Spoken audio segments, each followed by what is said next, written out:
Hello বন্ধুরা, কেমন আছো তোমরা সবাই? আশা করি সবাই ভালো আছো।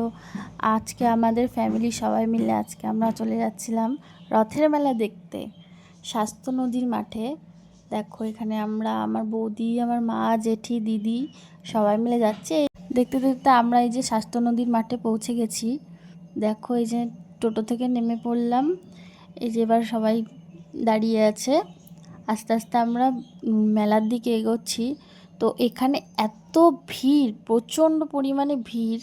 তো তোমরা দেখতেই পাচ্ছ, এত ভিড় মানে এগোনোই যাচ্ছে না।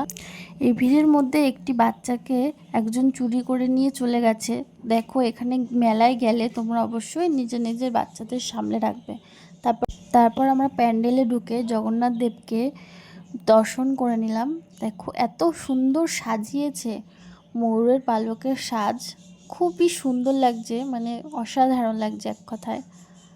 দেখো সবাই তো ব্যস্ত ছবি তোলা নিয়ে। এই যে রথ আমাদের ইস্কন মন্দিরের হবিবপুরের। তারপর আমরা চারিদিকটা মেলা ঘুরে ঘুরে দেখছিলাম। শুধু চারিদিকে মানুষজন আর প্রচণ্ড ভিড় হয়েছিল, আর মাঠে এত কাদা। তারপর আস্তে আস্তে আমরা সব মেলার সব দোকান ঘুরে দেখছিলাম। এই যে চুড়ির দোকান, এখানে খুব সুন্দর সুন্দর চুড়ি ছিল। তারপর আমাদের মেলা ঘোরা কমপ্লিট, আমরা এখন বাড়ির পথে যাই। তো তোমাদের ব্লগটা ভালো লাগলে অবশ্যই লাইক কমেন্ট করো।